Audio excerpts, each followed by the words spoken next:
Good morning po family mga kapiesta, mga ka-followers. Duty na naman po si kapiesta. Kaya araw-araw piesta na naman po. Quezon City Drug Treatment and Rehabilitation Center.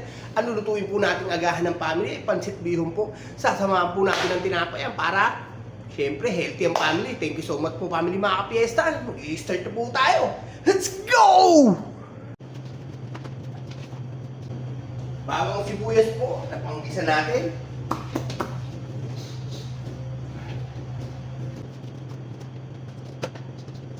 At ito po yung chicken wings na isasahog natin.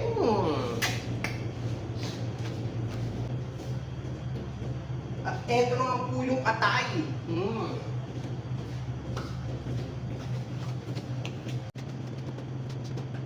Ito naman po yung mga gulay, carrots po. At repolyo, siyempre. At ito na nga po pala yung pansit bihon na gagamitin natin. Yan po. Okay po, start na po tayo. Buksan na po natin yung paggigisahan natin ng chicken wings. Lagyan na po natin ng mantika yan. At sindihan na po natin itong malalaking kaldero. Ito po yung sasaingan natin. Papakulo po muna kami ng tubig dyan. Ganyan po ang proseso ng pagsasaing. Okay, magigisa na nga po ako ng bawang at sibuyas. At ito na nga po yung napagkaraming sahog niya na manok. Lagyan na po natin ng panlasa ng toyo. Okay, mekos-mekos lang po. Okay, mekos-mekos. Wanto sawa, mekos-mekos. At ito na nga po yung isasabaw natin sa pansit. Ito na nga po ang malalaking kawali niya. Tindihan na po natin yan. Tapos na natin igisa yung chicken. Ito naman po tayo ngayon. Magpapakulo na po tayo ng isasabaw natin sa pansit. Ayan na nga po. Takpan na po natin. At akalain mo, katatakip lang kumulo na agad. Timpla na po natin ng toyo yan.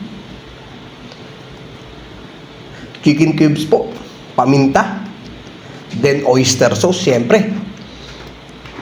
Mekos-mekos po. Takpan na po natin. At akalain mo, kumukulo na naman. Ilagay na po natin itong ginisa nating chicken niya, sahog ng pansit. At isabay na rin po natin itong carrots na gulay niya. Mekos-mekos lang po. Takpan na po natin. Okay, kumukulo na naman. Okay, tigman natin ang kung kulang pa ba. Nagdagdag ako ng konting toyo.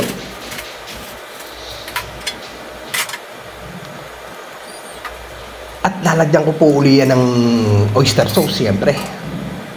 Takpan na po natin. At buksan natin ulit. At ito na nga po yung pansit bihon niya. Ilalagay ko na nga po. Family mga piesta, busog na naman po ang agahan natin. Dito lang po yan sa Quezon City Drug Treatment and Rehabilitation Center.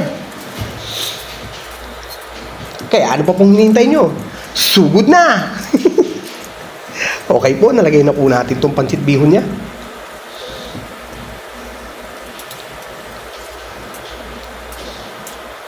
Yan po, mekos-mekos.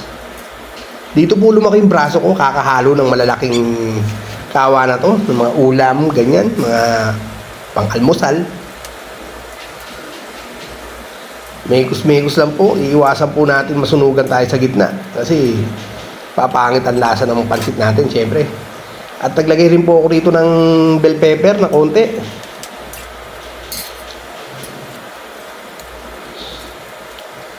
Okay, mekos-mekos. Ilalagay ko na nga po dito yung repolyo niya. Eto na nga po.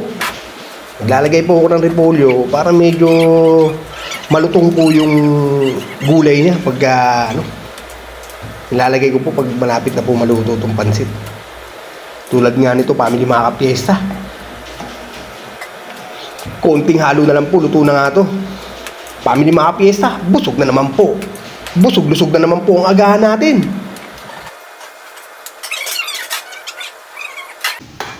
Okay na to.